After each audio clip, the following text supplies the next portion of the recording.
What's going on, guys? This is Burrs. I want to talk to you today about the Magpul CTR Buttstock.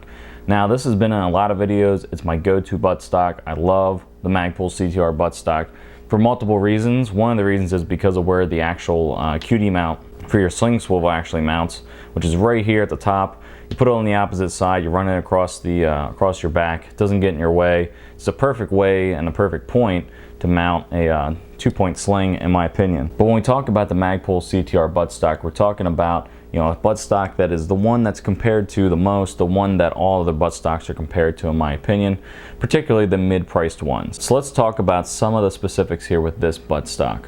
First, you have a lot of different areas to mount a sling. You have this slot right here, you have this slot right here, and you have the two QDs, one on each side right here towards the back.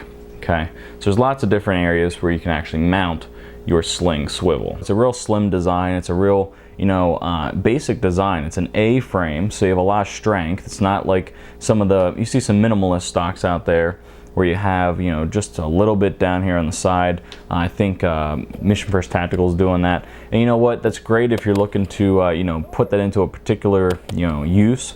But if you're looking for strength and you're looking for an overall buttstock, something like this A-frame is definitely going to get the job done. Now, one of the things that's going to differ this from the Magpul MOE stock, which was the original stock they came out with, is the fact that this has a friction lock.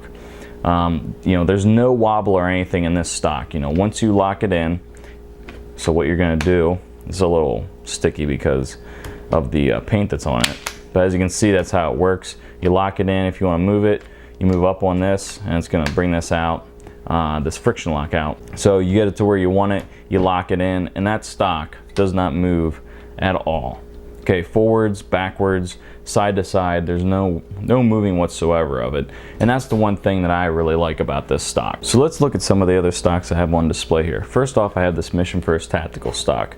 This is what's called their, let's see here, it's on the side, BULS. And this is one of the stocks they've come out with. Has a little bit of storage to it, and I used it once and I wasn't as much of a fan of where actually the placement of the cheek weld was compared to the CTR buttstock, so I went back to it. And as you can see, there's minimal wear on it. I definitely used it, but as far as when it comes to performance, I like the way that the Magpul CTR worked better than what this one did. So that's why you don't see that one anymore. And as another comparison, these are going to be two quick ones because I just got some buttstocks in because, like I said, I want to look for, see if there's something better out there, because I'm going to the CTR because I have a couple, and that's what I go to, that's what I like. But I want to get myself out of my comfort zone a little bit and try some other ones on the market. Here's a B5 System SOP mod. This is the enhanced SOP mod. I'm going to give that a try. And as you can see, that has some storage to it. It also has a much different cheek weld than what the CTR does. It's also more expensive. This is a rather new one that's on the market. It's called Exos Defense TI7, as you can see right there. And again, that's kind of the SOP mod kind of look, and it has the different cheek weld as well. And also on my other gun here, what I have is the STR buttstock. I got this one because of the reviews I've seen on it. It definitely has that locking mechanism, which I'm a huge fan of, and it's pretty much similar to what the CTR is. It just has storage. That's pretty much the only difference you're going to get out of it, as well as a different cheek weld, a little bit more of a cheek weld with this one. So I'm also testing that one out as well. And as the one thing that definitely separates these two from other ones on the market, like I've demonstrated, is that locking mechanism. And that's the one thing that's always going to keep me going back to the Magpul CTR and STR buttstocks, because it has the locking mechanism to make sure that buttstock's not going to move no matter what the condition is. Now, how do you actually move this around on your rifle?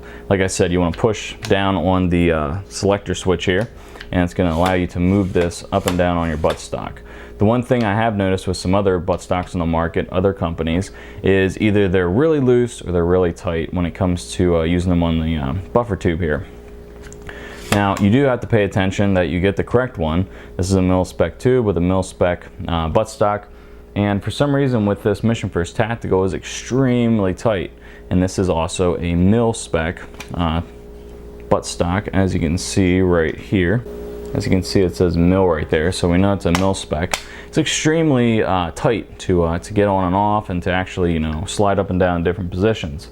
You don't have that with the Magpul. You have quality, and you have something that's definitely, you know, going to get into the position that you want. You can move it up and down the buttstock, and it locks into place with whatever position that you want. Hit that friction lock, it doesn't go anywhere. To get it off, it's rather simple. All you do is pull down and pull off. Okay, so you pull down these two pins right here on either side, and you just pull the buttstock off like such. The other thing this buttstock has is a removable recoil pad, and or a buttstock pad, and I wouldn't really call it a pad. It is made out of rubber, but it's not soft or anything like that, like you'd see on some of the other ones that are on the market with cheaper, you know, buttstocks. But you know, this definitely is cool because you can remove it. You can increase the thickness. It comes with a, I believe, 1/3 of an inch thickness recoil pad or buttstock pad when you get this CTR buttstock in its packaging. So it's a really simple design. It has a lot of different features, as I said. You know, I've used this one a lot, this particular one. As you can see, there's multiple paint jobs that are on the rubber butt pad on the back here. And this has definitely been pretty much, this buttstock particular has been through pretty much the most of any of the guns I have or buttstocks that I have, and you know, it keeps on ticking. There's no problems with it. There's no breakage. It just works really well, and I like it a lot. So being made in America, and definitely with Magpul being, you know, a front runner at supporting gun rights by actually moving their entire operation out of Colorado, when Colorado kind of went anti-gun, you know, it definitely proves that it's definitely a company that I want to spend money and support. As would I recommend that you do as well. So if you guys have any questions or anything, let me know. If you have a Magpul buttstock, particularly the CTR one, go ahead and put it in the comments down below, or better yet, make a video about it. And until next time, look at some of the stocks that I have here on display. Nice.